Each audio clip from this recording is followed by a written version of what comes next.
Un pastor evangélico abusó sexualmente de una decena de menores de edad, a quienes manipuló usando su investidura religiosa. El sujeto fue denunciado por redes sociales por una de sus víctimas y cuando ya era investigado por la PDI, un grupo de feligreses lo sorprendió abusando de una menor dentro de su vehículo. El reportaje con Alejandra González. Cuando tú y yo dejamos de depender de nosotros y comenzamos a depender de Dios, entonces el Señor nos alinea y comenzamos a sentir lo mismo. Él es Hugo Soto, pastor de la Iglesia Evangélica Hijos del Dios Vivo, condenado a presidio perpetuo por violación, estupro y almacenamiento de material pornográfico infantil. Por violación también, en reiteradas ocasiones. Fueron alrededor de 7 situaciones que recuerdo hasta el día de hoy.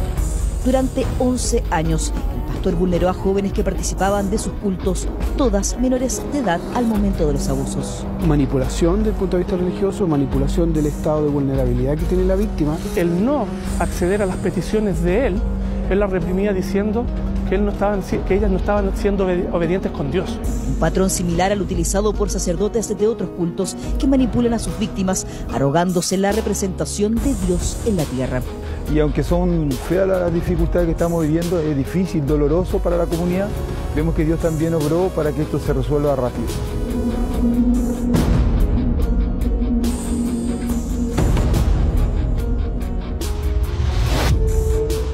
En medio de la belleza de este paisaje de ríos prístinos y cielos transparentes, se ocultaba un secreto hoy revelado y que conmociona a toda una comunidad por su crudeza. Sí, cada vez que aparecían más víctimas lloraba muchísimo. Me dolía en el alma y me sentía culpable por no haber hablado antes.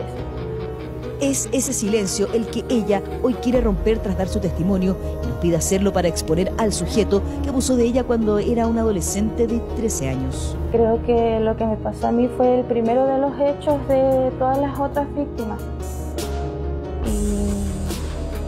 Y me sentí como muy culpable en ese sentido porque si yo hubiera hablado, estas 13 víctimas no existirían.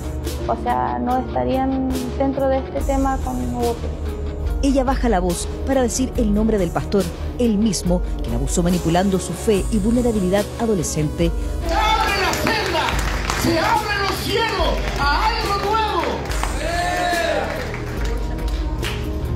Yo creo que el Señor tiene algo listo para mí hoy en la mesa. Hugo Soto Contreras es un ex gendarme de Coyhaique que se inició como predicador en la cárcel de la ciudad, primero con los reos y sus familias, luego inserto en la comunidad local. Volvemos con las noticias, un caso que se destapó a mediados de enero del 2024. Las múltiples denuncias de ilícitos sexuales en contra del pastor Hugo Humberto Soto Contreras. Él adquiere un terreno que estaba vacío en el sector de Calle Errázuriz y cercano al centro cívico de Coyhaique. Y de ahí en más, él construye una iglesia, un templo, donde ya albergaba, partió con 20, 25 personas y albergaba 200 personas. Un número no menor de personas que asistían a sus cultos, a estas misiones religiosas también. Pero el predicador operó en la impunidad por varios años. Lo capturaron gracias a la confluencia de varias situaciones que permitieron descubrirlo. Algunos lo interpretan como una voluntad divina. Los pastores confiamos que el Señor siempre va a revelar las cosas a tiempo y aunque son feas las dificultades que estamos viviendo, es difícil, doloroso para la comunidad, vemos que Dios también obró para que esto se resuelva rápido. Pero otros lo atribuyen al valor de la primera joven que lo denunció públicamente. Tenía miedo, pero una amiga cercana la impulsó a hacerlo. Era el mes de diciembre del año 2023. Y si no hubiera sido por ella, no hubiera hablado nada. Me dijo, ¿por qué no lo denunciaste? Yo le dije que no sabía, tenía miedo, pasaron 10 años. Fue cuando ella me dijo, hagamos una zona por Facebook. Aviso de violador. Les comparto foto del pastor Hugo Soto de la Iglesia Hijos del Dios Vivo. Este monstruo, se los advierto, es un violador y abusador de menores de edad. La funa genera que se pueda iniciar la primera denuncia. Posterior a esto, nosotros pudimos recibir 6 denuncias más. ciudad de Coyhaique, avenida Presidente Errázuriz. Aquí funcionaba la iglesia evangélica Hijos del Dios Vivo. Aquí se cometieron varios de los delitos que hoy lo tienen tras las rejas. Denuncias emanadas desde la comunidad religiosa que encabezaba el pastor. Cientos de feligreses le entregaron su confianza, permitiéndole acceso como consejero espiritual de sus hijas. El pastor, como líder de toda esta comunidad religiosa, tenía pleno conocimiento de lo que hacían las familias. Y a tal punto llegaba esa confianza que los padres confiaban en él para hablar con sus hijas cuando éstas presentaban, entre comillas, algún problema. Cosa que el pastor aprovechaba para empezar a realizar preguntas de su intimidad y luego a través de esas consultas que ya forman parte de la esfera privada de cualquier persona, intentar acceder a ellas carnalmente. Hugo Soto llegó a presidir la unidad de pastores de la Patagonia, agrupación que creó luego de no ser admitido en el Consejo de Pastores de Coyhaique, con más de 50 años de historia. Para nosotros no era parte del Consejo de Pastores y el ser pastor o no depende también de quién lo haya nombrado. Nosotros no tenemos antecedentes de quién lo nombró pastor ni quién lo ungió pastor. Pero lo cierto es que el predicador era reconocido como tal en Coyhaique, al punto que representaba a las iglesias evangélicas en las ceremonias oficiales. El nivel de seducción yo creo que fue tal que logró convencer a las autoridades de que él debía asistir a las ceremonias. ¿Ceremonias como cuáles? El Te Deum evangélico, las presidía él. ¿Y qué autoridades locales asistían a eso? Delegación presidencial, gobernación regional, parlamentarios, alcaldes. También, por ejemplo, cada vez que inauguraban algo, la bendición la entregaba él. El pastor creyó que esa posición garantizaba su impunidad. Tras la denuncia contra él en redes sociales, reaccionó. Hicimos la funa anónima y a los 2 días después, Hugo Soto me habla por Messenger. Hola, ¿cómo estás? Me ha sorprendido las cantidades de mensajes de funa que has enviado. Tú sabes que no es así. ¿Por qué lo haces? ¿No es así? ¿Y cómo es entonces? ¿Ya se le olvidó? ¿Te puedo llamar? No, si tiene algo, que escriba. Qué lástima que caigas tan bajo. Puedes decirme a mí tu molestia. No es necesario hacerlo público ni usar a otras personas. Qué lástima que siga cayendo tan bajo, de negar lo que me hizo. Pero bueno, los actos tienen consecuencias. A mí me afectó muchos años. Espero le afecte en su justa medida todo el mal que me causó y quizás a cuantas más. Y si hay que hacerlo público para que no esté cerca de niños, lo voy a hacer.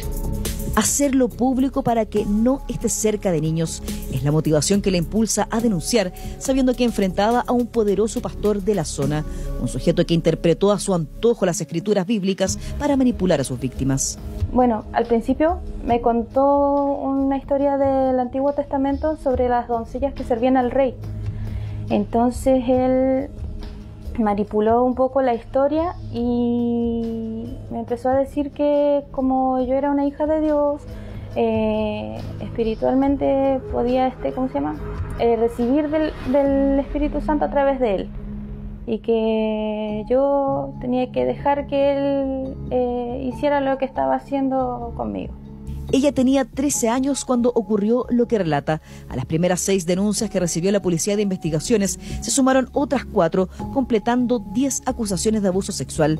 Las víctimas de perfil semejante, jóvenes entre 13 y 17 años, una edad vulnerable con los conflictos propios de la adolescencia. Yo le decía que no quería, pero él me lavaba el cerebro y me decía, yo no te estoy obligando a nada, pero tú sabes que las cosas de Dios son... Y empezaba a dar vuelta la situación diciendo que él era un enviado de Dios. Y de todas formas me terminaba obligando a tocarlo y a hacer cosas que son muy fuertes para decirlas. Él jamás reconoce, por ejemplo, la edad que tenía realmente la víctima cuando esto ocurre. Él lo toma como un error, sin embargo, desde el punto de vista de un arrepentimiento propiamente tal, no lo hay. Muestra un patrón de conducta que describe a esta persona como un agresor sexual. ¿Un depredador sexual? Un depredador sexual, sí. Pero no le bastó la Biblia como instrumento de manipulación. Escribió y publicó un texto con su propia interpretación del origen de los problemas psicológicos de las adolescentes. Es un libro que él lo publica con el nombre de Una voz dice que me mate, el peligro de las enfermedades mentales. ¿Ese era el título? Es el título del libro, donde él refiere que del 100%, ¿cierto?, de un universo de enfermedades mentales, el 80% estaban asociados a casos espirituales y no necesariamente a casos médicos. Estos elementos permiten perfilar al sujeto, pero hay un hecho aún más evidente que habla de su total desprecio por la que era su comunidad. Este sector se llama Coyhaique Alto. Es un sector Coyhaique Alto donde hay parcelas, ¿cierto?, barrios residenciales, y fue en este sector donde las personas vienen a denunciar, donde se percatan específicamente en este lugar que estaba el vehículo del pastor. Es ahí donde ocurre lo que algunos interpretan como intervención divina.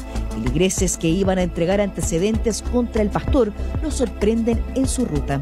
Las personas iban camino a la PDI que está cercano a este lugar, iban camino a la PDI iban camino al complejo policial Coyhaique. Y fue en este lugar donde se percatan de la presencia del vehículo de este pastor, se detienen y se dan cuenta y sorprenden a la víctima del caso cero, que lo hemos conversado, al interior del vehículo.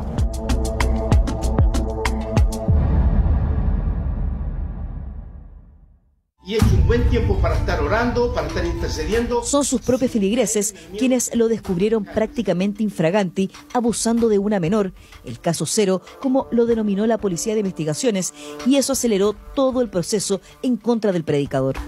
Es importante señalar que cuando el pastor es ubicado en este lugar, anteriormente a cuando es ubicado, de acuerdo al relato de la víctima, en 2 oportunidades ya habría sido víctima de una agresión sexual en este mismo periodo de tiempo. Venían de otro lugar donde él ya... de otros lugares, exacto. Había cometido el delito. Fue donde finalmente fue sorprendido por los otros adeptos de la iglesia.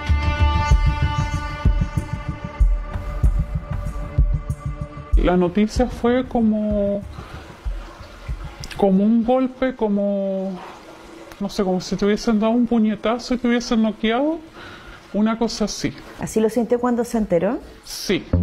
Quien habla es la madre de la menor que fue rescatada desde el auto del pastor. Se enteraron de lo ocurrido cuando la PDI toca la puerta de su casa y les informa que su hija estaba en el hospital. Los días venideros no serían mejores. El mismísimo pastor se comunicó con ella. Me llama una persona a mí por teléfono, bastante complicada, y me pide perdón. Y yo en ese momento quedé plop, o sea, quedé con la mente en blanco. Bueno, le dije, si mi hija te perdona, yo lo perdono también a usted. La pastora igual me llamó, pero ella estaba como con una crisis de llanto, de rabia, de... ¿Ella le pidió que no denunciaran? Ella creía que mi hija estaba inventando cosas. Pero nada era un invento. No solo se comprobaron los delitos de abuso sexual y violación, a ellos se sumaron el de estupro y almacenamiento de material pornográfico infantil. La Fiscalía buscó acreditar 5 casos por delitos sexuales contra jóvenes de entre 13 y 17 años. Se condena al acusado Hugo Humberto Soto Contreras a cumplir la pena única de presidio perpetuo simple. El 9 de enero, Hugo Humberto Soto Contreras, en un fallo unánime del Tribunal Oral en lo Penal de Coyhaique, fue condenado a presidio perpetuo simple. La defensa del pastor ingresó un recurso de nulidad que ya fue declarado admisible por la Corte Suprema. Estamos frente a unas situaciones de abuso sexual y estupro y no situaciones de violación. También entendemos que hay situaciones de 2 casos donde estarían prescritos y el tribunal consideró que no estaban prescritos. Por lo tanto, bajo esas circunstancias vamos a pedir la nulidad, hacer el juicio de nuevo y que se le condene, sí, pero en relación a lo que cometió y no a lo que el tribunal condenó, que creemos que no es lo que se acreditó en el juicio. Si bien el pastor reconoce los hechos, para su defensa no todos fueron acreditados por la Fiscalía en el reciente juicio. Aseguran que el delito de violación no existió, pero sí el de estupro. Porque todas las víctimas reconocieron que mantuvieron una relación con él, lo reconocieron las víctimas, y decían eso, relación, de hecho cuando se les consultaba, pero muchos lo hicieron por circunstancias propias de que era el pastor. No hay ninguna circunstancia que alguna de ellas haya sido obligada. Y eso es una diferencia. ¿Pero eran menores de edad? Sí, no, sí, eso está bien, está correcto, porque el estupro ocurre cuando es una menor de edad, menor de 18 años y mayor de 14 años. Las relaciones que ellos mantuvieron, todas ellas lo hacían porque era el pastor. Y esa es una circunstancia más bien de estupro que de violación. Donde no había aire que respirar, había puro monóxido. Una nueva etapa podría iniciarse según la resolución a esta apelación. Las víctimas tendrían que revivir nuevamente momentos de su vida que solo quieren olvidar.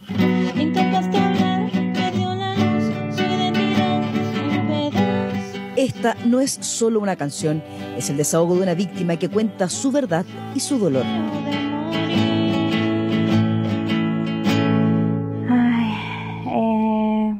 Bueno, empezando por el abuso,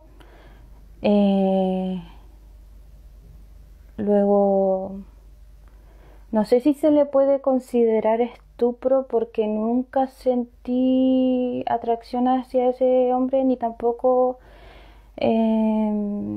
quería hacer nada de lo que él me decía, sino que me sentí más como obligada a hacerlo. Hay que acudir a la justicia, porque yo siempre digo, el que calla, otorga. Y si uno ve algo, sabe algo, es mejor denunciar. Es difícil el proceso, pero hay que hacerlo. Es difícil igual, porque siempre la persona que va a hacer una denuncia siente mucho miedo, porque no sabe con qué te vas a enfrentar o qué puede llegar a levantarse. Yo creo que ella ha sido más fuerte que nosotros.